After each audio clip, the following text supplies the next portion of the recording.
It's not about products, not about price. The phrase they use is, I like somebody with a unique understanding of my needs and my environment. And now, I'm the captain now. coming to you from the K2 studios in San Diego, California. This sounds great. You sound amazing. I always sound amazing. It's the world famous Everybody's hitting off like BFFs. Kris and Kristine Show. Hey, what's happening? How are you doing today? Thank you so much for listening, and I am Kris. And I'm Kristine, and welcome to episode 161 of the Kris and Kristine Show. Oh, glorious, glorious, and hopefully no more rain Sunday, as it's been raining like crazy over here. Yeah, it wasn't even a sunny Sunday. It was a dreary Sunday, but you know what? What's that, baby? Cheers to the weekend. I'm sitting here with my cup. What does it say on it? It says, because kids. Because kids. And what is it full of? I'm referring to it as a mimosa because it's not in the morning, so it's not a mimosa. It's a mimosa. It's, 80% champagne, maybe 95% champagne, and a little spritz of orange juice. Wait a second. Are you telling me that for the first time in the history of the Kris and Kristine Show, you're actually drinking while podcasting? I'm not drinking. Well, I mean, I have a beverage. I mean, I always have a beverage. It just normally happens to be clear liquid that's called water.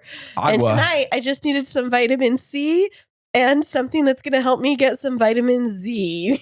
I wonder if mimosas are a good thing that a doctor would order somebody that would really want to knock out, but also boost their immune system. That's what I'm saying. It's vitamin C and vitamin Z. It's almost like yes, definitely Z's.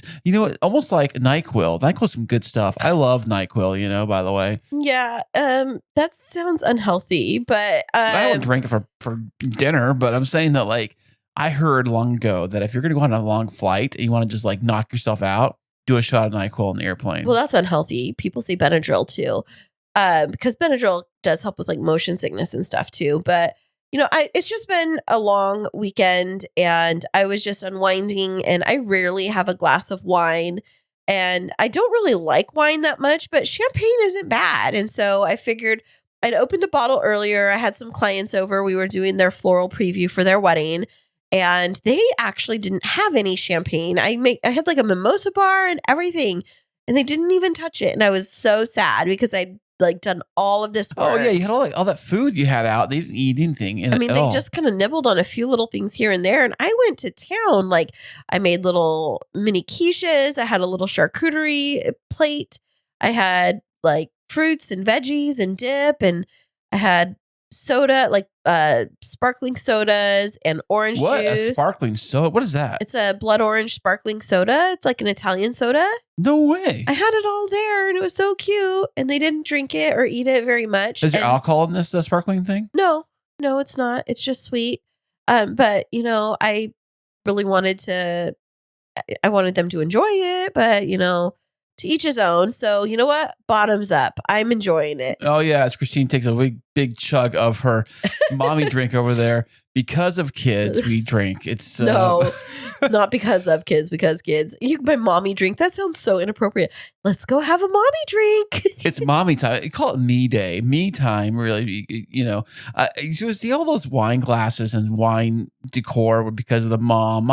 No, it's because of kids. Mommy drink and things like that. You say, No, I don't have anything like that. Just this that your sister gave me for Christmas last year. I think she used it and gave it back to you because she had her kids, so I figure out, did she drink and now she gave it back to you? No. Oh, what's so funny though is this morning you gave me my mug for my coffee and it said Mom Fuel.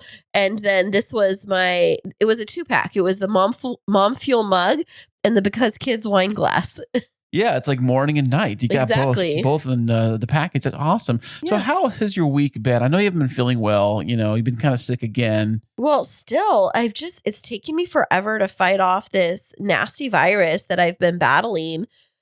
Oh, it's really taken a toll. I think it's just because work has been really, really busy. I've been on the go around the clock.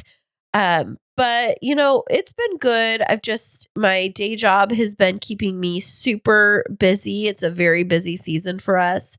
and I've been taking on some different levels of responsibilities because we've had some different shifts happening within my organization. But overall, I mean, it's good. I just tomorrow morning am launching a really big countywide professional learning, and it's kind of a big deal. And so we're finishing up the podcast tonight so that I can, and I'm having my mimosa. So right after this, I could go up and tuck myself into bed so that I'm up bright and early because I have to be on the road to work at 6:15. No way. We get to, wait a second. Stop the press. You got to be on the road at 6:15 in the morning. Yeah. Do cars even run at that early in the morning? I don't know. How would I know that?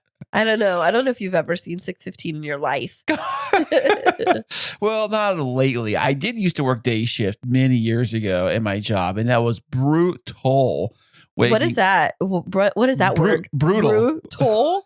Brutal. What's a brutal? Well, it was horrible. Let me It's tell like you. that toll of brews? It felt like it. Yeah. I had to be at work at 3:40 in the morning, which for some of you might think that's when I go to bed. I know. 3:40 in the morning, I had to be at work, and ask if I was late. Just ask if I was late every day. Well, I already know the answer to that because you're late everywhere, every day of your life. Pretty much every day. I'd roll in at late every single day. I remember one morning I was running to work kind of late, and had my other truck, and I'm flying on the freeway. And that early in the morning, there's not a lot of cars out there. And this CHP highway patrol officer, who was a female, by the way, comes up next to me. And I'm like, oh, freaking out, there's a cop next to me. And he surely ran parallel to my truck on the freeway. I was probably doing maybe 70 or 75. Wasn't going really fast, Yeah. but and just matches me right next to me. I look over and I'm like, uh-oh. And I give her the, hey, what's up, head nod? How you doing? and then Did she pull you over at that point? No, she just let me go, and I kept on going, and I was into that. But my heart was pounding. Let me tell you, you in the morning. You did the sup, girl. Yeah, sup, hottie. How you doing? By the way, I like your ride. Oh, you want to give me a ticket? All right. Yeah. Well, luckily I got out of it, and I got to work on time. And oh, you want to put me in handcuffs? Well, I do find women in uniform to be very attractive. I thought you were going to say women in handcuffs. Yes. By the way, I was about to tell you at our wedding, I wanted to actually have handcuffs instead of rings. It almost is suitable for the wedding, but I get it. What? The ball and chain. No, handcuffs or a ball and chain. Well, ball and chain and the handcuffs. I'm saying handcuffs to the ball and chain. That's so funny. I was just I had a meeting with with two of my clients this evening. We were on Zoom and we were chatting about they were asking if I had any guidance on where they could go shopping for the groom's wedding band. And so I was asking him, that's when I was calling you out of the office. I called you over to show them yours.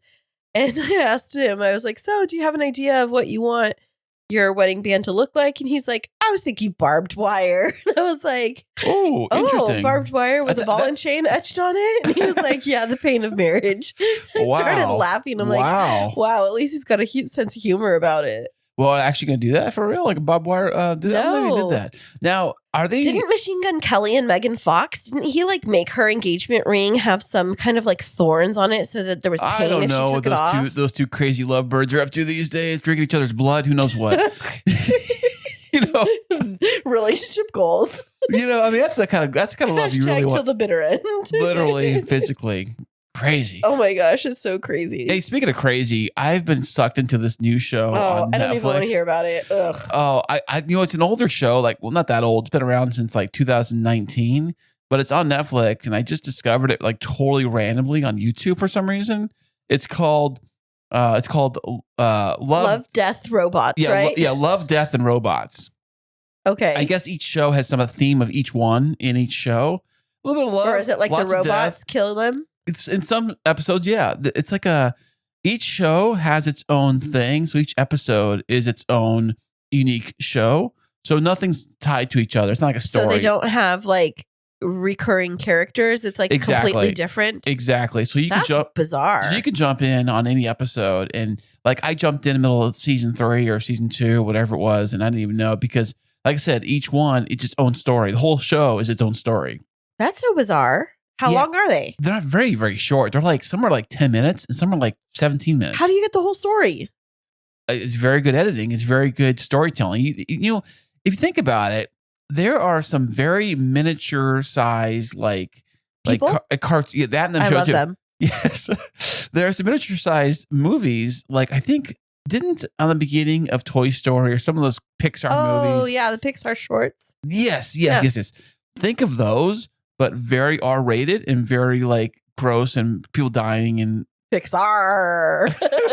There was a pirate one I watched too, where this big like crab thing like attacks the pirate ship and like lives in the basement of the. I don't want to hear this. I'm going to have nightmares. Okay, well they are very. I think that's why I didn't sleep very well last night. And I think about it, I was watching a bunch of these last night. It's because it's whatever you fill your mind with. They are very like Walking Dead-ish kind of stuff. Okay, yuck. Don't talk anymore about it. That's gross. Well, I thought it was fantastic. I am very sensitive to those types of things, like making me have bad nightmares. So, well, I'm sorry for bringing it up, but I've just been fascinated with the show since I just discovered it and I've started watching it and started binge watching it, you know.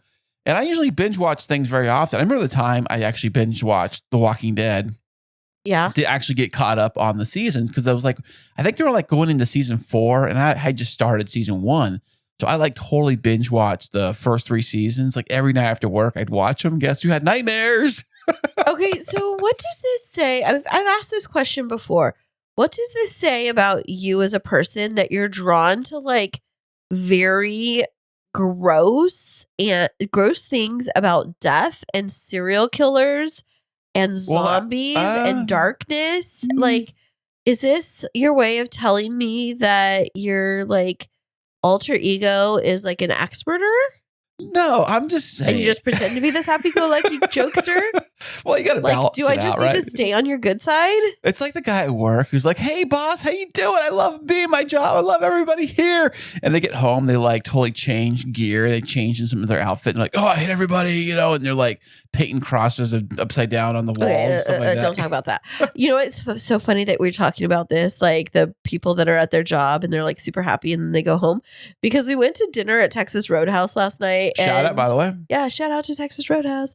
But all of their workers have to wear these shirts that say on the back, "I love my job." And I was like, what if you don't? What if you don't? And you have to wear that all shift long? Like, that's torture. Luckily for them, that logo, that saying is on the back of the shirt. So I don't get to see it really because they're in the mirror. They can't really see it, you know? But I mean, don't you think that they could, like, I wait for the day when a Texas Roadhouse employee sues the company for emotional damage because they had to get ready every day and they had to wear a shirt that says "I love my job" and they really didn't. And so made them think about, you know, that they were a liar and the company made them into a liar and that they couldn't live with themselves. If you're a Texas Roadhouse employee and you don't love your job, I've just given you a clue to a class action lawsuit. That might work. I don't know, but are they emotional distress? Are they paying them in those yummy bread rolls? Oh, they did. I was noticing on their screen that they have fundraisers now for schools, bread rolls and gift certificates. Did you know that? No, I had no idea. I thought that was a great idea. I love their bread rolls. I would buy them. Oh, they're delish. We were just scarfing them down last night, especially that cinnamon butter you put on there. I know. Oh my gosh. Do you remember during the pandemic when we found out that Texas Roadhouse was doing pickup orders and they would send us with the rolls that were frozen, that we'd have to let them rise just a little bit. And so I could keep some in the freezer. I don't know if you remember that, but I remember that. And I like baked them at home and they sent us home with like a container of the cinnamon butter. And it's because Texas Roadhouse opened down here in our town right at the height of the pandemic. Which I felt bad for them too, because right at the height of the pandemic, this brand new restaurant, first they knock over the old restaurant that was there, knocked it to the ground, and then rebuilt this place. It was like on the border or something, right? Right, yeah, which is still a popular chain. Knocked that place down. It's a popular chain. So they knocked it down. They put in this Texas Roadhouse, which I'd never heard of Texas Roadhouse before. I didn't know what they even were. And they built it up, and it was like, hey, grand opening, and we're shut down because of COVID. And then they put the big old tent in their parking lot. Man. But they were still busy, even with the tent.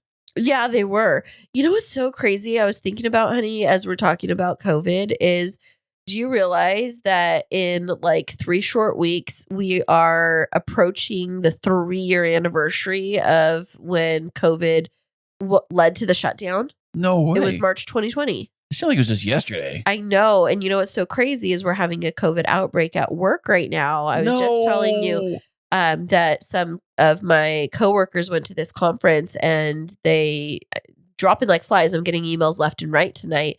And so it just reminds me, like, even though we're out of the major parts of COVID being so severe that it's still severe for some people, that it still hasn't gone away completely. Has there been a major death toll still, the death clock or whatever they had on CNN? Remember the thing you used to have it during COVID? Is it still happening or what's the deal? I don't think people are really tracking it as much anymore because it's not like it used to be, which is so bizarre to me because it went so rampant and so severe so quickly. And now it's like less severe, but it's still happening. And it just made me wonder, like, I thought that viruses get, like, when they adapt and they morph, that they get stronger instead of getting weaker. It's so weird. You know, it probably sounds like an episode of Love, Death, and Robots. It's totally Which one is it going to be? Love? I love you so much that I gave you my virus, that I killed you. I think the episode, I have to check that one out if they have that one on there. I'm sure they did. They really, the stories are just like that, you know. But I just heard today that the actual China, the laboratory confirmed. Oh, I heard something. Tell me. They confirmed that the virus was actually leaked from the China lab. Like, how was it leaked? I didn't see like that. in the water. I just saw the headline. I didn't see the actual like full story, but it just said that it was confirmed that it was leaked. There's actually TMZ broke it, so I trust TMZ. You know. Because they're super reliable source. They actually are, you know. I mean, they broke all the headlines and news. Who's dating who? They got it down first. You know what I'm saying? Who broke up with who? This is very true. No, I saw it on like Apple News, but it was one of those paywalls that you have to like pay for Apple News to get it. Yeah, I saw that too. They do the thing with Apple stuff where like it's on that news feed deal where you can get the samples of the episodes or samples. It's almost like podcasts. Samples of the column or whatever, but then it's like you see the first 3 sentences. Well, that's all you Just really enough. need. It's all you need to go off of these days, just a title and a picture. And then you just come up with the rest of the story in your own. Yeah, so I'm going to come up with the rest of the story. So by the way, when they found the virus, how they leaked it out of there was actually a monkey took it. Don't say that. And the why not? Because you're making up fake news and people aren't going to listen to us. We are not making fun of a virus that killed so many people. We just need to, too soon. Okay. Too soon. Well, it's been 3 years, but it's still too soon. Well, actually, as you killed my joke, I was trying to say the plot line for the movie Outbreak, but okay. Yeah, no, thank you. But It was a monkey in that movie, right? it was monkey. Now, he was the bad guy or the good monkey? I forget. They found the host, or I forget, like they're blowing some town up or something. Now I'm going to have a nightmare about monkeys, and that's going to be another episode of Love, Death, and Robots. I think I did. There was one about rats. Love, Death, and Monkeys. Okay, no. I'm towing the line on no more. One other thing I did this weekend. Oh, tell me. Well, you know what I did because I did it for you out of my love and affection for you. Is what did I do in the garage? You cleaned all the clutter. Actually, you can put a car in there again. I did it. Wow. And did I have any help? No, you did all yourself, babe. Good job. Other than you helping me put the Christmas trees up above, you left me to my own devices. I, by the way, was very hurt. Why? Because you left me and you were like, I gotta go get the kids. And you didn't even invite me to go to lunch with you guys. What, today or yesterday? Yesterday. Where did we go to get lunch yesterday? Oh, I don't know. You took off and you left and you took the kids and you were gone. And you left the little person, me, at home to clean up after everybody else's messes. And I didn't even get invited. Oh, sorry, but I didn't know if you wanted to go with us at In-N-Out Burger. But I didn't get invited. Well, hey, honey, you want to go In-N-Out tomorrow? Nope. See, I'm working tomorrow. See, I invited you. And I get Urbane Cafe tomorrow for lunch. Oh, I'm very excited. Fantastic. Now, for those who don't know, what is Urbane Cafe? Urbane Cafe, it's a place, it's like a fast casual restaurant here in San Diego. And I think they have a couple of locations in other areas of Southern California. But it's really great because they make their own bread, but it's not like a hamburger bun bread. It's kind of like focaccia bread. It's so good. And they bake it fresh. So it's flatter. It's a little bit denser. But oh my gosh, their sandwiches and their salads are so good. And it's healthy stuff. And Urbane Cafe is so delicious. So it's like sandwiches and soup, right? No soup. Sandwiches and salads. It's like Panera bread. No, don't put them at that level. Oh, sorry. It's like I'm so sorry. it's like gourmet bread. Oh, I got you. You're looking forward to that tomorrow. I am. We're having the training tomorrow, and the catering is coming from Urbane Cafe. And we're having Panera for breakfast. So bread all day long. Look at that. Yeah. Fantastic. Well, is there anything else happening this week, baby? Not really. Just, with my work stuff tomorrow, we're getting ready for, it's this big, like I was saying, it's like this countywide project, and it's requiring us to do a lot of work around like understanding our district needs and figuring out how to support them. And it's requiring us to do a lot of collaboration and collaborative thinking and collaborative planning. And, I was just thinking about, because we had this really great guest that we're going to hear from shortly about some different skills around collaboration that really were helpful for me as I was getting ready to prepare for this presentation and this work with these districts. And I think our listeners are really going to like him. Well, that is fantastic. Well, speaking of him, we have our fantastic VIP guest speaking all about collaboration coming to us from the land down under. And we'll be back with him right after this. Enjoy listening to podcasts and ever wonder, can I make a podcast? But it seems so complicated, and good audio production can take time. What if there was a way to create an amazing podcast easily? Well, now there is. Introducing Podcasting Made Easy from Podtastic Audio. My production team will handle your entire audio production, allowing you to be the star of your show. This is Podcasting Made Easy. How easy? Well, so easy, you don't even have to press record. Now that's easy. Your listeners are waiting. Let's deliver. Sign up for a free strategy call today at podtasticaudio.com/easy. And welcome back, everybody. Today we have another fantastic VIP guest. He is an author, speaker, and master in professional communication. Welcome to the show, Peter Anthony. G'day, Kris. G'day, Kristine from Manly in Sydney, Australia. Hey, how's the weather in Australia? You guys are a day ahead, right?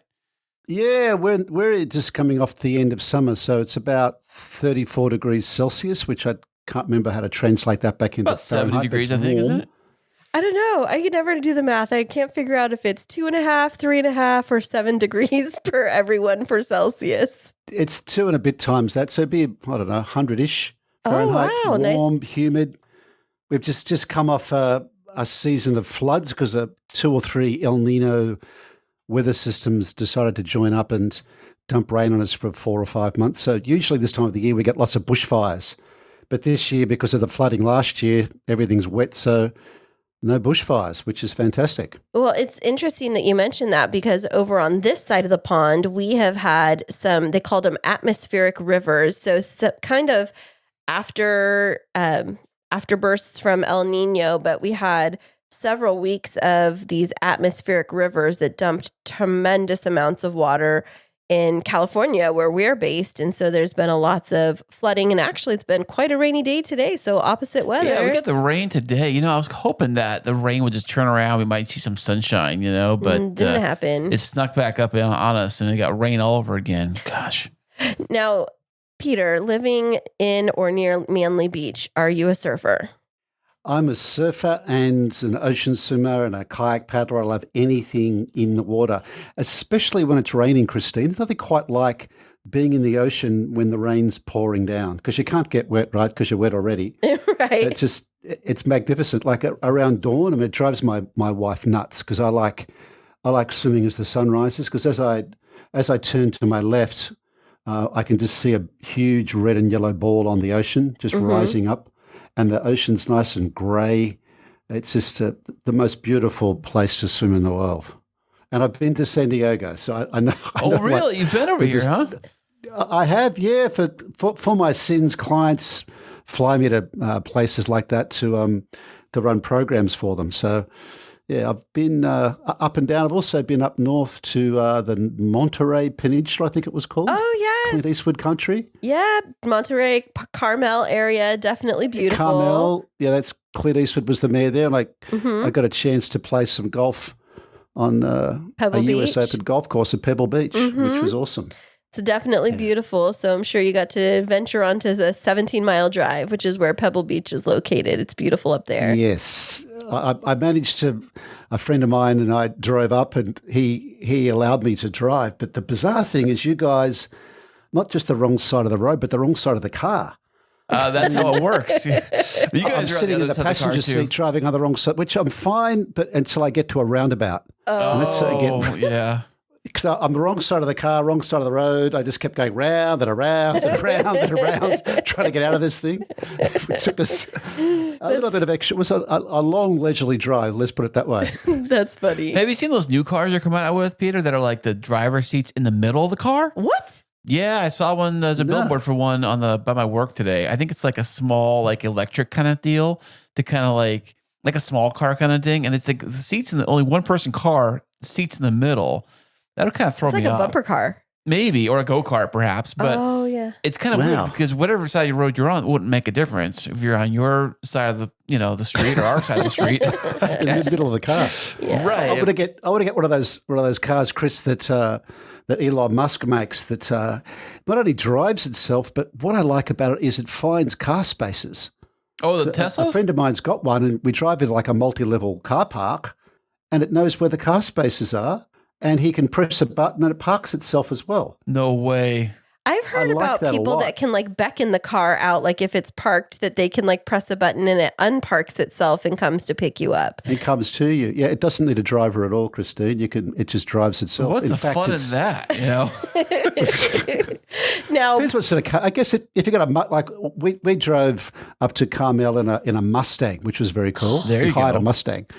Now I can't imagine like a driverless Mustang because you want to hear that grunt and get the hair, like the air and whatever hair you've got left, in my case, to enjoy the ride. So the Tesla, I'm guessing, is the car that you're referring to that Elon Musk makes. Do they have the steering wheels and everything on the Australian side of the car, or do they come to you fitted for the American? They do here on the Australian side. All right.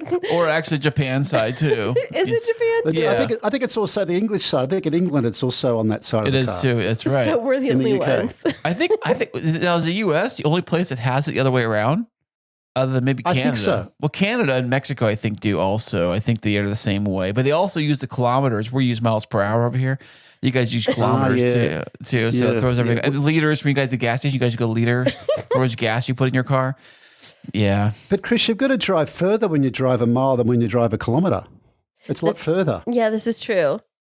Definitely. It's a lot further. I used to run cross country back in the day, races on foot, and I did the 5K race a lot because that was 5 kilometers, which came out to like 3.1 miles. But I had to figure that out. So 5K sounds like, I did 5K. Check that out. But we did 3 miles though. 5K. So important question. I think that part of the world is as close as possible to Australia. I think of like the west coast of the US. I think it's probably the most like the Australian coast. It's very similar. It's like almost like being at home. Absolutely. So important question. What's more, a pound or a kilogram? What weighs more? A kilo. A kilo weighs more than a pound. I think a kilo is about 2.2, 2.3 pounds. So when I'm doing weight loss, I would prefer to measure in pounds because then it feels like I've lost more than if it was a kilogram. And then yes, okay. Yes. Now demystify something for me. So I know there's in many of the metric system countries, there's different phrases, but somebody recently said that they lost a stone. What is that when somebody refers to that in a measurement system? Is that a term that you're familiar with in Australia? Yes, I do. I'm familiar with that. That's 14 pounds is a stone. It's an English stone. Okay, when somebody said they lost a stone, I was thinking that was like a medical condition, like a kidney stone or something. Well, I was thinking lost a kidney stone, I guess. Yeah, we passed in terms of weight. It's about I think it's 14 pounds from memory because I've spent a bit of time in the UK too, and they use pounds and stones, not kilos.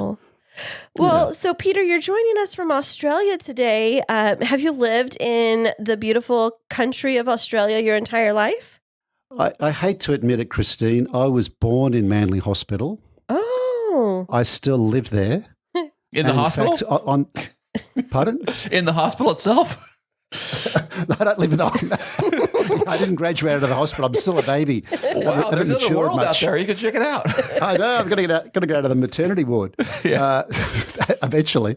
No, and the bizarre thing, or the interesting thing, I was just talking about swimming, and I swim from a beach called Manly Beach, which is a surf beach, to a smaller sort of more protected beach called Shelley Beach, and there's a walkway that goes between those beaches, and that walkway was the first place that my mother or my dad kissed my mum. No way. Awesome. Yeah. He was a Manly boy. She was a country girl. She came from the south coast, from a lumberjack family in the south coast of New South Wales. She was up with her best friend Victoria on a holiday for a week or so. She went to a local, we call them pub or hotel or bar, and met my dad. And my dad took her for a walk between Manly Beach and Shelley Beach, and that's the first place he kissed her. So it's a very special place for me. Wow, that's amazing. You don't meet very many people, even those that we've interviewed from Australia, that have grown up and still continue to live in the same place. Now, with that being said, have you traveled very much outside of your little city? Are you an international traveler? Well, it depends when you're talking about, Kristine. Up until I was 15 or 16, I hadn't even caught a bus. I walked to primary school, walked to secondary school. All my friends lived in a couple of streets around me. But since then, I guess ideally, I've managed to travel to most places in the world, I personally. And I've also worked in 12 different countries. Wow. So what I like to do too is have like little breaks off the back of a working trip. Like I got a trip 5 years ago to Cairo in Egypt, and I worked there for 10 days. And while I was there, I worked with a lot of the locals, obviously. And I said, "What's your advice? Where should we go?" Because the best advice to get in terms of traveling is from the locals. Right. So I'll do like a short trip myself for a couple of days to check things out, and then invite my wife for a trip, because I've got it. Rather than reading a travel brochure, you can get it from the locals.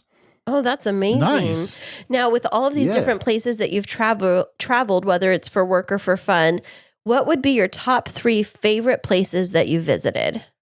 Top 3 favorite places, I'd say Isle of Iona in northern Scotland, which is a gorgeous little island, which is the first place England got conquered through when the Vikings came through. Wow. It's a little island. It's got like one little like cottage hotel that's got about 10 beds in it. You're looking straight northeast across the North Sea. It's just a beautiful, beautiful remote place. It's hard to get to, but it's well worth the visit. That would be one special place. Wow. The opposite end of the scale would be Shanghai. That's an awesome city in China. It's an awesome blend of Oriental and Asian meets Western, so it's hugely advanced and modernized, but it's kept all of its local Chinese culture. Nice. Yeah, I heard of Shanghai is nice. Yeah, Shanghai is an awesome place. It's there's got a river called the Bund that runs through the middle of it, and it's just a great. It's got great nightclubs and bars and restaurants. It has awesome daytime activities. They've got the high speed rail. Oh, that's right. Yeah. They build in straight lines, which goes super fast. So that'd be my second. And I think my third would be Carmel. Oh, yes. Right. For the people, for the golf course, I mean, I got the chance to play on Pebble Beach. I was with a couple of very close friends. So it was, that was awesome. That was awesome. It's definitely a really beautiful place, very picturesque, very serene. A lot of postcards come out of there, I believe. I think. Definitely lots of, beautiful scenery and beautiful beaches. Now, definitely the water is not the warmest up there. So I don't know if you ventured out to do any type of surfing or water sports, but it's quite chilly over there. Yeah, full wetsuit required. Kristine, I like it cold. Oh, do you? I like it cold. I don't like warm water. I like it cold. And I know now why, because I stumbled across this guy called Wim Hof and the Wim Hof method, and he talks about ice therapy and cold therapy, and everyone thought he was a bit of a lunatic, but he's since been proved correct that there are really awesome physiological medicinal benefits of being in cold water or being like in ice.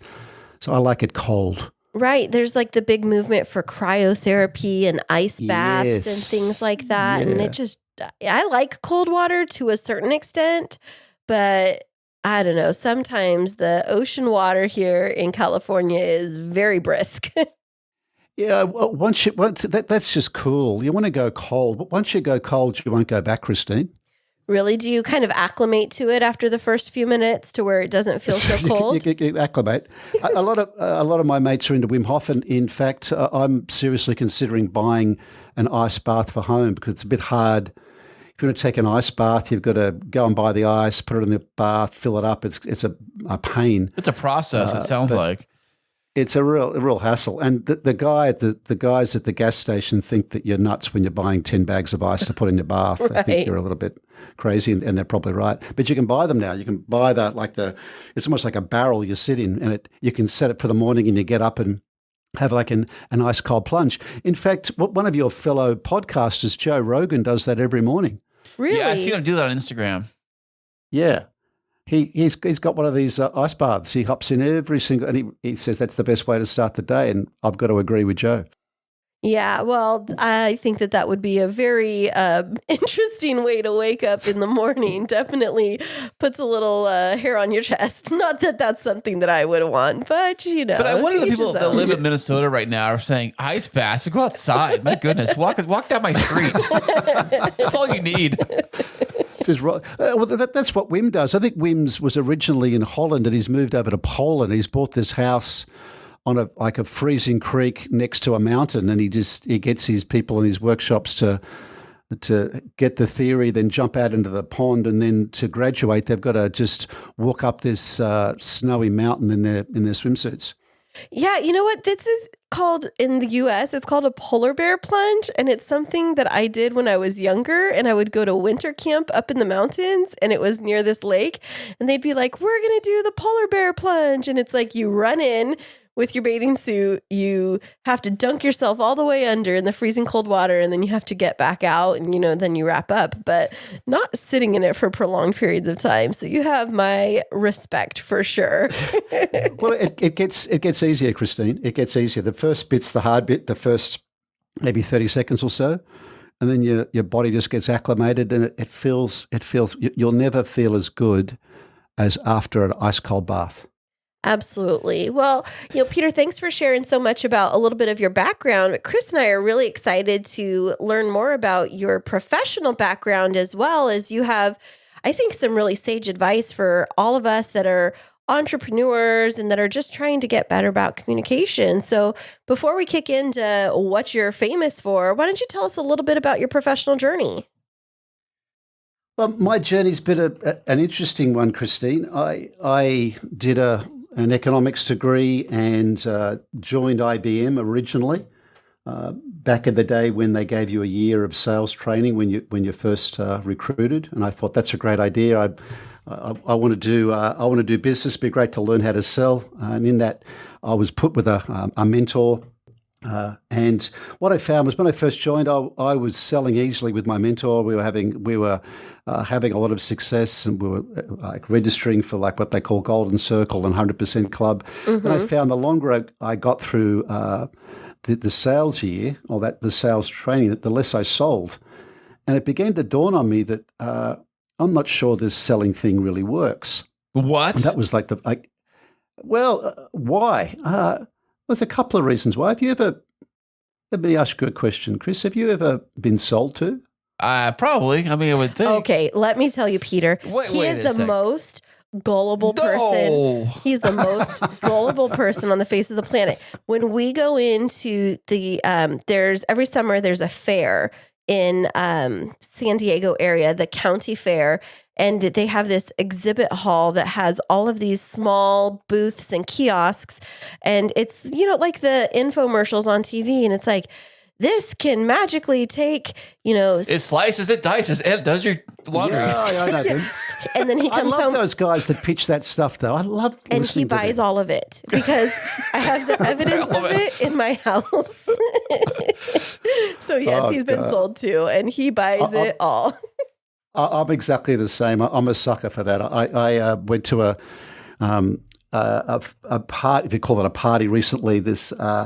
I went with as a partner to my wife, and they were selling these. I think they're called Thermomixes, which are like $3,000 food processing machines. And before I went, I thought, who in the world would buy a Thermomix? It's nuts, right? And of course, at the end of the session, I ended up signing up for a Thermomix. We've got this like $2,500 glorified food processor, which is does it do your shopping awesome, for you too? but it's so complicated, though, Kris. It almost like a SpaceX degree to understand how this thing works. And I only use it for very simple things because I haven't got the brains to work out how to run this thing like it's supposed to run. So I'm a sucker. I'm a sucker. What I'm thinking about, though, like when you feel like you're being sold to, you think, well, I'm going to become a buyer. I'm going to do what a buyer does. And usually when you're a buyer, you tend to like distance yourself from the people that are selling to you. You tend to get a bit cynical about what they're saying. Mm-hmm. You'll put like downward pressure on price because you want a good deal. And what I found, I guess that was the beginning of the journey. I just found this selling thing didn't work, but I didn't have an alternative. I then I moved from selling into advertising and spent almost 10 years working with 3 global advertising agencies, working on the big brands like the McDonald's and the Nikes and the like. And then I started my own consulting business because I was told, you know what, Peter, you should do this yourself. So I thought, yeah, okay, I've learned all about selling from IBM. I've done that really well. I've done the advertising really well. Nothing can go wrong. I'd recently got married, had a couple of little babies. And so I thought, yep, I'm going to go out and teach people how to sell. And I came within a hair's whisker of going broke. Really? Wow. Like very, very close. We had a big mortgage. My wife wasn't working. She was caring for our 2 children. There's 5 now. But in those days, there was 2, and of course that was causing a bit of concern with her. She thought, "Wow, I've had these babies. This guy's out running his business. He's attempting to teach people selling, and it didn't work." And what I had to learn very quickly, what dawned on me when I was just sitting in an Emirates airline lounge one morning on the way to a client workshop, and it dawned on me. I thought, what if I do the opposite? So if selling doesn't work, maybe the opposite does work. Buying everything? Everything the opposite. Everything the opposite. But the opposite of selling is buying. So did you buy everything? No, the opposite of selling is collaborating. Huh? You just threw a wrench in Kristine's brain. Yeah, I've just thrown a wrench in your brain. I can hear it rattling. That big wrench. That's a horrible metaphor, isn't it? The wrench in the head. But it's the opposite because I don't want people to buy or sell. Because if I'm only buying from someone selling something to me, what I found that I went back to college and did the masters in this, and what I found was that if you think of the opposite of selling, it works on both sides. So because most of the environments I'm working in are business to business sales environments primarily. And you think, okay, well, the clients that are your clients, if you like, or the companies that are your clients, they benefit from a collaborative relationship as much as the so-called selling organization does.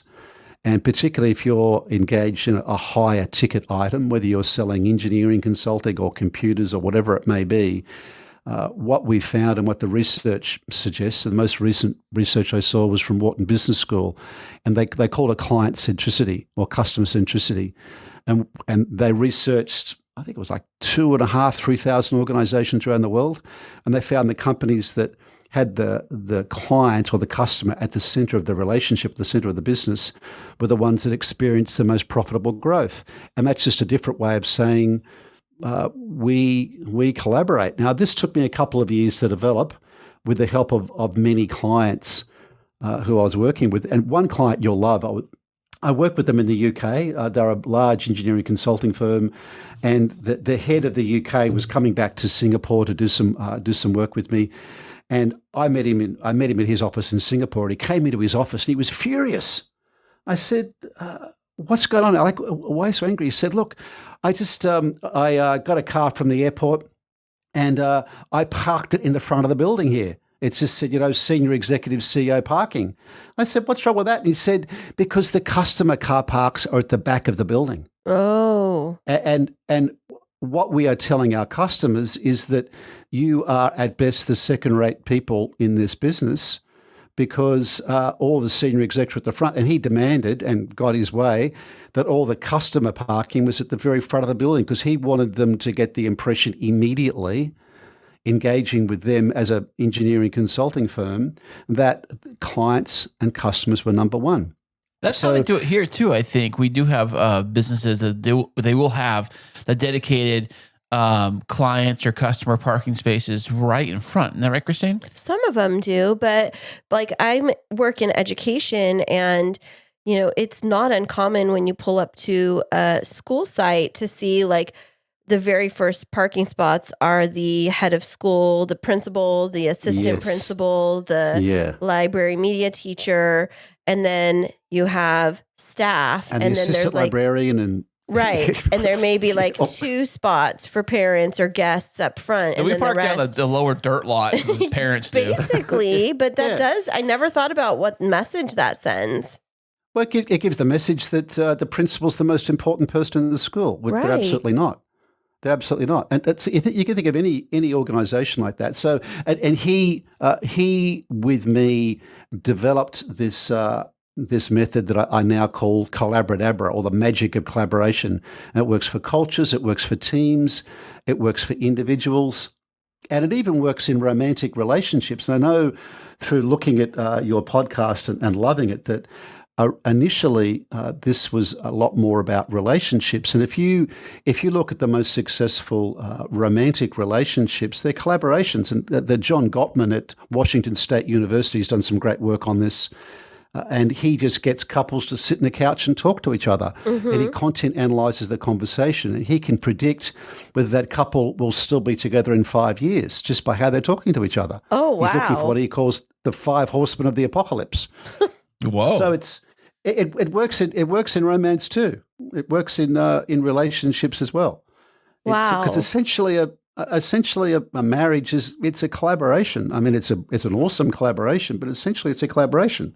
So Peter, when you talk about collaboration, 2 different things come to my mind. So I think of 2 different definitions of collaboration.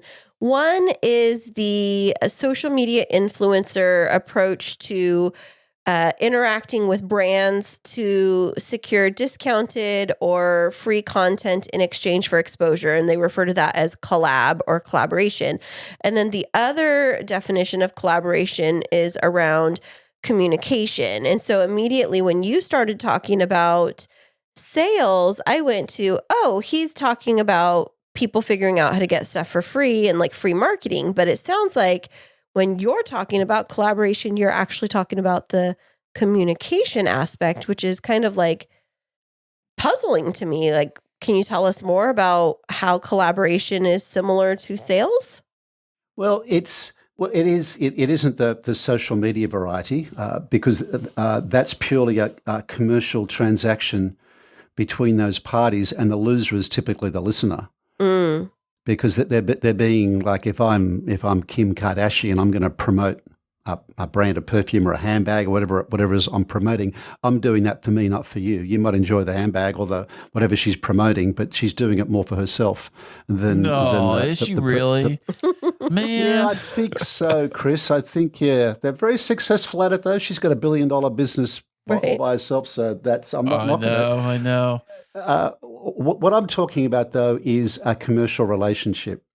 A commercial relationship between one organization and another, where a supplying organization, if you like, whether you're supplying consulting services or engineering services or cars or whatever it might be you're providing, you decide to put that particular client at the center of your business. And ideally, the client you're working for puts their client at the center of their business. And the good research suggests that you will both get better outcomes if you're in a long-term relationship. Like if we're fighting over if we catch ferries to and from Manning to the city and back, if you're the last ferry at night and you're trying to get on the last seat in the ferry, it might encourage you to shoulder somebody out of the way or just push in front of someone because you're never going to see that person again, potentially. But if you are involved in a longer term relationship, you're both better off. So, and a lot of people call this a sales relationship. What I call it is a client-centric relationship. Does that make sense? Yeah, it absolutely does. So I'd love to get some more specific examples. And I was mentioning right before we started recording that Kris and I are both entrepreneurs. So in addition to our main jobs, we are involved in service related industry types of businesses. So Kris is in podcast production and engineering services, and mine is in wedding and event production. And so how could we apply the principles of your model that you referred to, like Collabradabra, to either one of our contexts? I'll take weddings. Okay. I'll take weddings for two. I'll take weddings for two. That's like Saturday Night Live. I love that Will Ferrell Saturday Night Live. Oh yeah, I remember that one. That's still rings in my brain. I love that guy.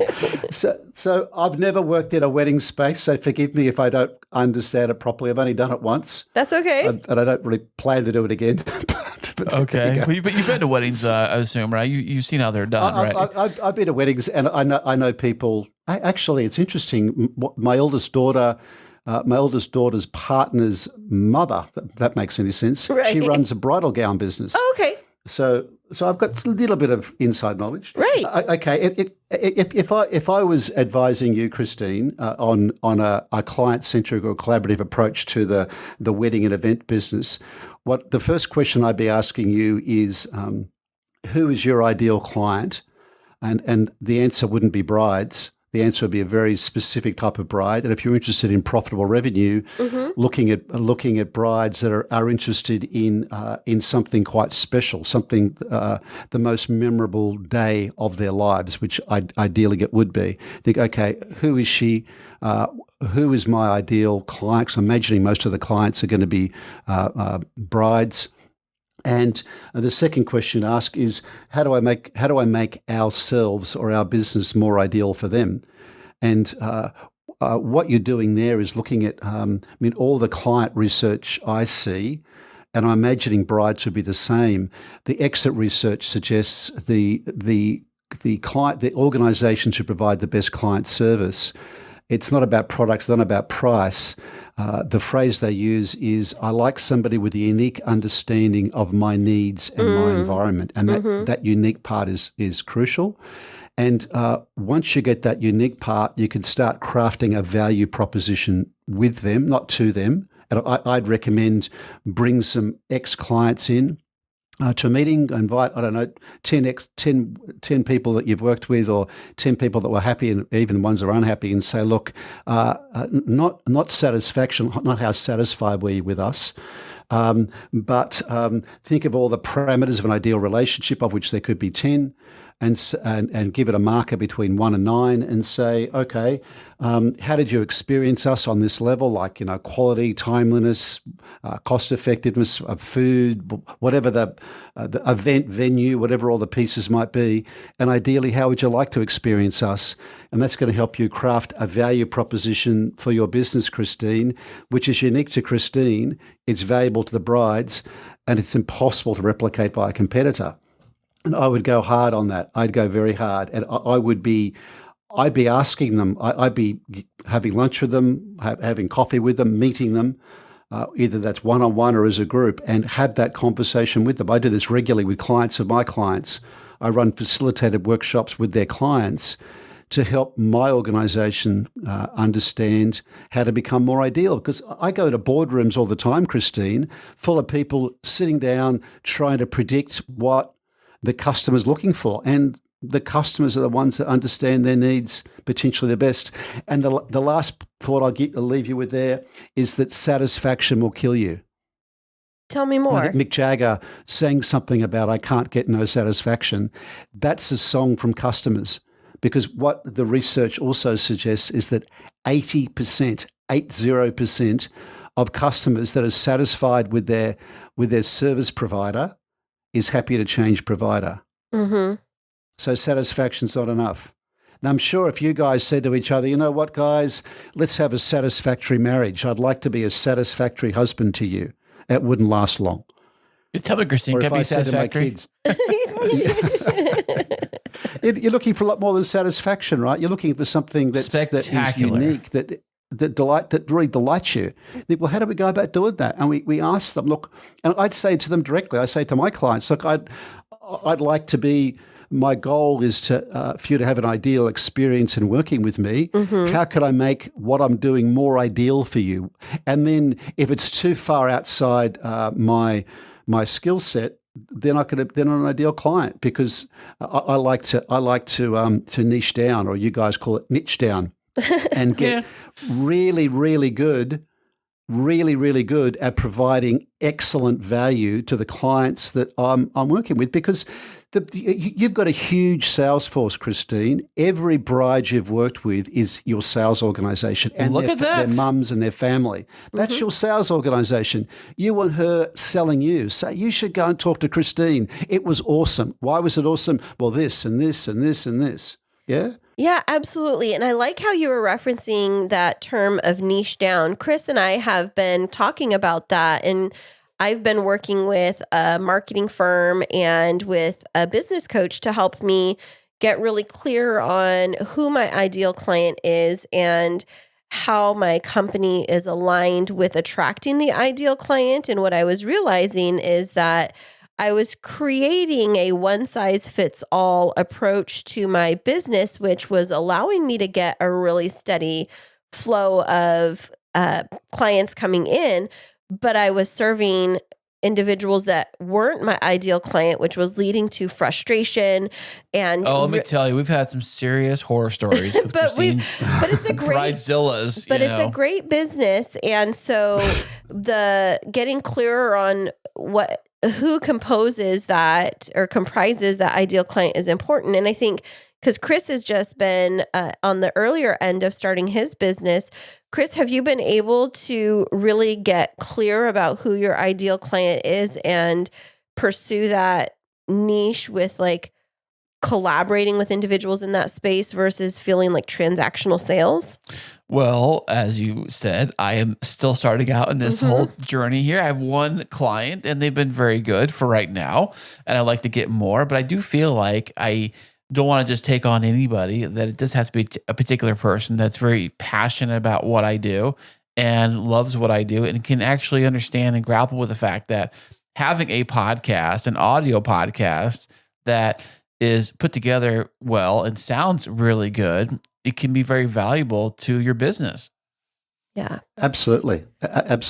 And what I'd suggest, Kris, is if you're starting the business, to bring ideal clients or potential clients, in your case, into the tent and say, look, I'm really interested in creating an ultimate podcast experience for high net worth brands, and I'd like to build it with organizations like yours, and ask them the same sorts of questions. Because part of your pitch is an education pitch, because podcasts are only just becoming, or organizations are only just becoming aware of how useful and valuable they really are. Mm-hmm. So if you can help them really get the value from podcasting, and give them the advice and consulting as well as the technical skills, it's extraordinary. Yeah, that's what I heard. I heard you got to sell them on the what's in it for me, I guess is what it is, kind of thing. How would it benefit them directly versus the actual podcast itself as the product? But you may not know, Kris, and I mean that with a ton of respect. You may not. I don't like WIFM because that assumes, like, if I give you my WIFM, it assumes that I know your business and I don't. So it's more about the collaboration approach is more about getting really curious about like what their brand and marketing goals are, and getting really curious about what they are, why they're there, what their brand essence is, who they're attempting to communicate with, what sort of messages they're attempting to instill in who. And then when you've done that, you can say, well, that's really interesting because what I'm looking towards building can help you with the part D of what you're looking for, or part B of what you're looking for. Let's have that conversation. I don't like with them because it assumes, it makes a lot of assumptions. And the second part I'd suggest is you can't be Toyota and BMW. You can't be both. If I walk into a BMW dealership, I don't want to see Toyotas. If I were to buy a Toyota, I don't want to get the sticker shock of looking at a BMW. This is true, very true. BMW showrooms look like BMW showrooms. They look expensive. They've got expensively dressed people there. They're in beautiful premises, a lovely Italian marble on the floor. We go to BMW, it's more cheap and cheerful because they want to give you the impression this is not an expensive place to engage in a motor car purchase. So you've got to work out who you are. And if I had a choice, I'd be BMW, not Toyota. I'd rather sell less luxury cars than a lot of low-margin cars. That's exactly what Kristine was talking about. Yes, preach. You're totally preaching to the choir right now, Peter, because the pivot that we've made with Kristine Smith Designs, where we started out was, like I said, this kind of one size fits all approach, but now we are a luxury brand that's working with clients of a specific desire for their wedding and a specific vision. And it took me a while to figure out that was the niche, but that was definitely what our business was more aligned with. Because a lot of the cheaper ones will give you problems, right, Kristine? I wouldn't say that per se, but it was just where I wanted the company to grow. But my question for you, Peter, is we've been talking about like the sales relationship, but do you help your clients with building their funnel to bring in more leads, or is it just once they're in front of you, how do you close the deal? Well, I'm not just anti-selling, Kristine. I'm also anti-funnels. Okay, so tell me more. I've actually got 2 books in my bookcase here by Russell Brunson and .com Secrets, all about funnels. And the reason I don't like funnels is what that is suggesting is you've got 100 people coming in at the top and 10 people coming down at the bottom. So what you've done is you've unsold 90 people to find 10. Oh. What I'd like to do is have a pipe, not a funnel, or a pipeline, not a funnel, and make the decision early on who I'd like to join me in my pipe to produce the outcomes that we're both looking for. So what I like to do is more work up front identifying who they are and understanding what an ideal relationship looks like for them. It's a little like dating. I mean, you can go on I've got divorced mates that go on these dating apps, and one of them happens to be an Italian, Marco. And I said, well, how's the dating going so far? He said, great, Peter. I've got 5 dates a week for the next 6 weeks. I'm thinking, well, that's 30 dates. That's such a waste of time and money and effort and emotion, right? Why not get more granular with who you're looking for? Well, I don't know. Well, maybe you should find that out in advance and save the money and the time and the heartache going through those 30 dates. He's just feeding women is what he's doing. He's just feeding women. I get, they get a free dinner. That's all he's doing. He's just making the women of Manly bigger. That's unfair to say. There should be like I got a business card. I'm a woman feeder. Free meal. Just give me a call.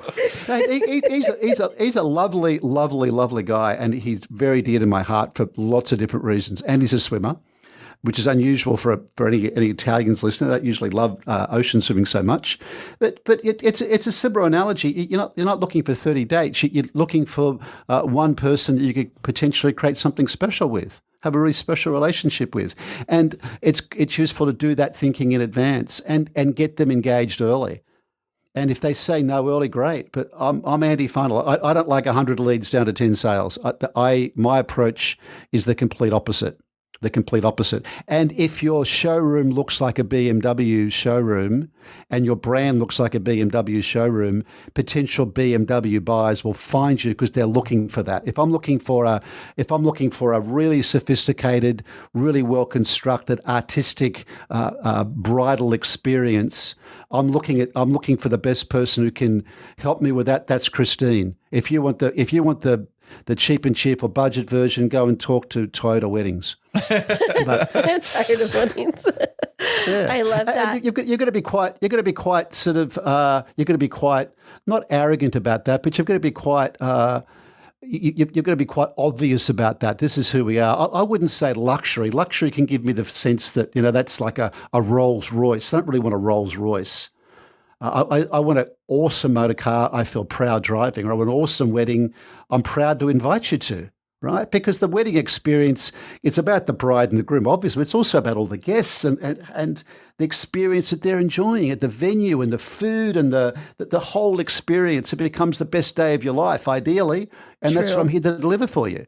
And right. You can't get that for a Toyota price. That's very true. And Although some will promise that, but Well, it's something that I've been working on and I think that getting into this whole the philosophy and psychology of being involved in a sales related business is I think that part of it's the imposter syndrome of if I price myself at this point and I engage in a relationship and I say that this is what the value is that I'm bringing, that's then also not sabotaging and discounting yourself so that you look like you don't believe in your own product and your own brand. And I think that's something that I've been working on. Yeah. I've personally always in the past, not present, but in the past, I always struggled with sales. So I in college did the selling of the Cutco knives, the network marketing. And then I went into the skincare on the side. And I always hated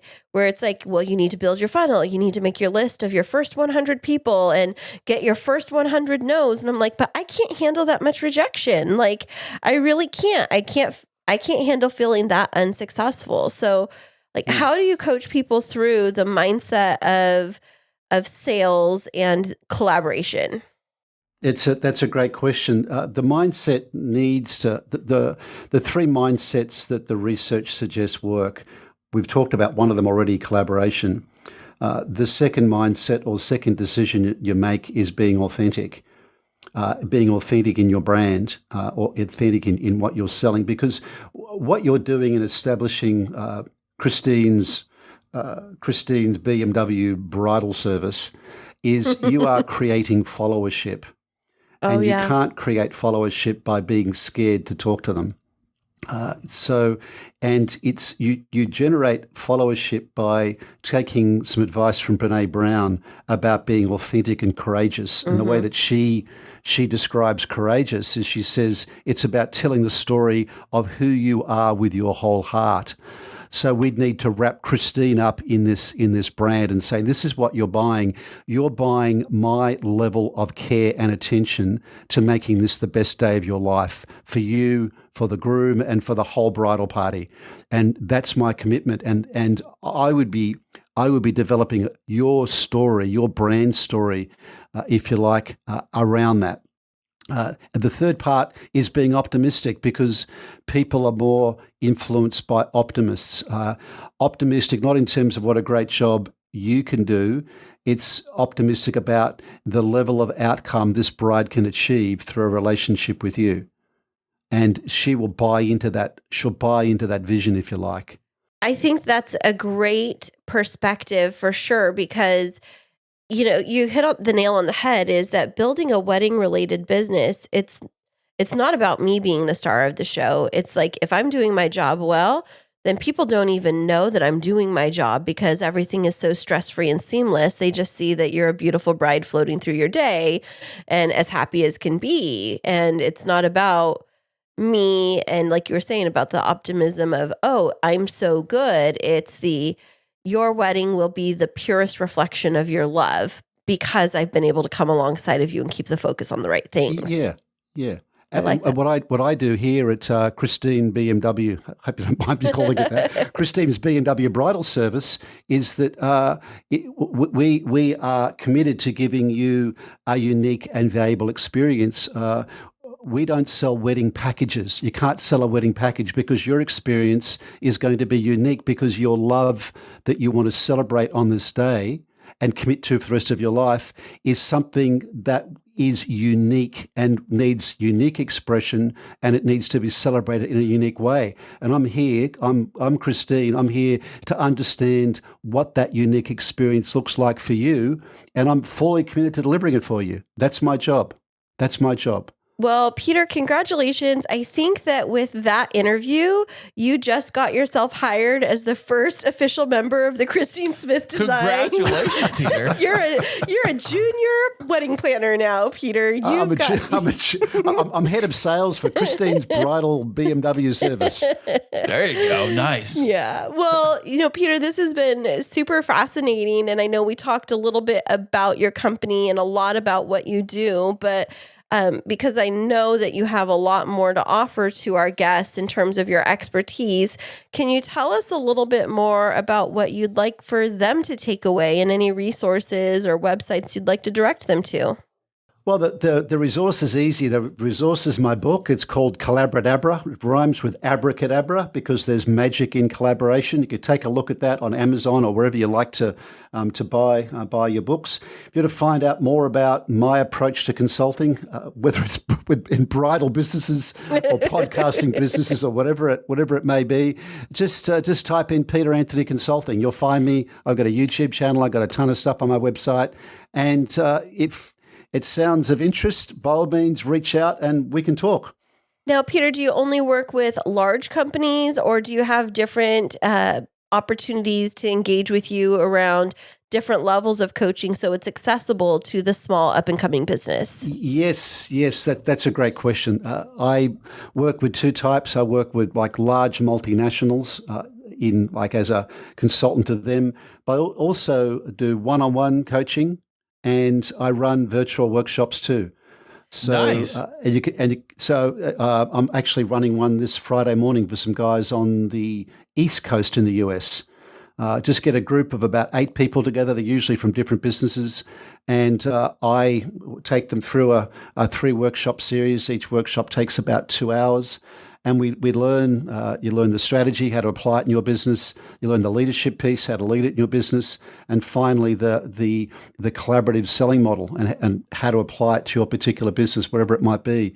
And that's what I love doing. Hey, here's the strategy, but the really key thing's the execution. The strategy is only worth how well you can execute it. So, and I love doing that because I love, in weddings or bridal businesses, looking, here's the philosophy, here's how it applies. So if you're keen to have a look at that, check out Peter Anthony Consulting, or shoot me an email, or contact me through your show.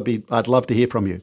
Fantastic. Well, Peter, this has been so insightful. Thank you so much for using my company. It's actually called Kristine Smith Designs as your sample today, or we'll call it Kristine's BMW Bridal Business. And I was thinking, brides marry well, BMW. There you go. There we go. Trademark. Oh, there you go. The BMW. I like that. Yeah. We're going to think I'm thinking for your business, Kristine, think BMW. Oh, You're the BMW. I love that. I really do like that so much. But Peter, this has been so much fun. I know that it's already Tuesday for you, so we hope you have a great Tuesday.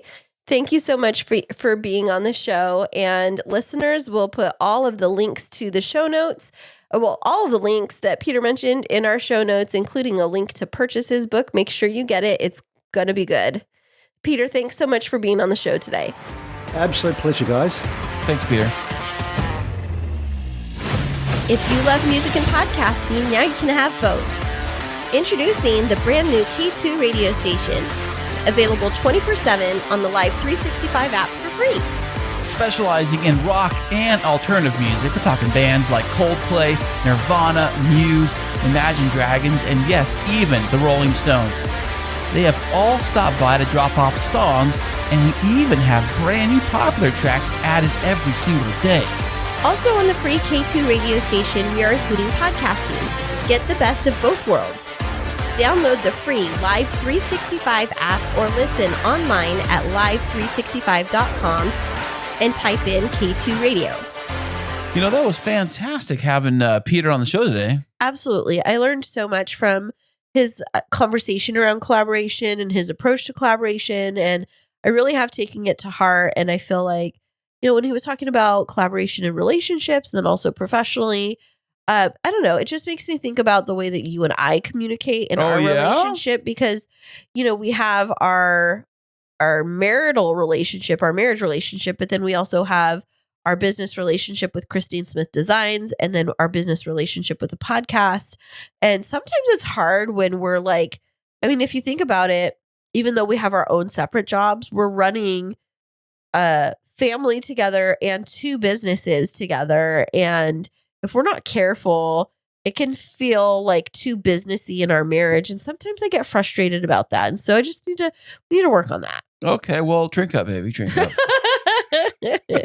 Is that your way of telling me to simmer down or sip it down? I heard this long ago. Never tell a woman to simmer down. I think it's especially when she's heated. It's like, I have told you that. No, it's not even simmer down because you'll say calm down, and I'm like, yeah. What does it do? It pisses you off. It's like, hey, I know what's going to put this fire out. Gasoline. And you throw gas on the fire. You're like, hey, calm down. And you're like, and then you kind of get fiery. Yeah. To all of you newlyweds out there or gentlemen that are starting to date a lady, if she's ever getting upset about something, don't ever tell her she's overreacting, and don't ever tell her to take a chill pill or to simmer down or to calm down. Right. Opposite effect immediately. Right. And never use any derogatory terms like sweetie or sugar, pumpkin, or hey, sweetie, that coffee I like that coffee now, please. Especially when she's mad. It's not funny. Especially when she's mad. It's not funny. Especially, not laughing. It's never funny. Especially when she's mad. You think it's funny? So here's the thing, people. Kris thinks that jokes like that are funny, and he'll make those little jokes thinking that people are going to find them hilarious when he's the only one that finds them hilarious and everybody else on the face of the planet finds it offensive. I'm laughing on the inside. No, you're laughing on the outside. You're still that kid. I love you dearly, but you still are that awkward 7th grade boy that's trying to be the shock jock and get all of the shocks. And it's like, let me say that and see how she reacts. I'm like, just don't. Just be come on now. Be a kind human. Be cool, man. Be cool. That's all I was gonna say. So not cool, dude. That's what the kids say. They're like, it's so not cool. What the flip, man? Yeah. What the flip, dude? Well, anything else you want to say, Kris? Anything you want to tell our listeners? I want to say thank you for listening to us today. We really appreciate you being here. We do this podcast for you, the listener. And we should say thanks, man. We appreciate you being here. Yeah, totally cool, dude. He's totally such a California guy.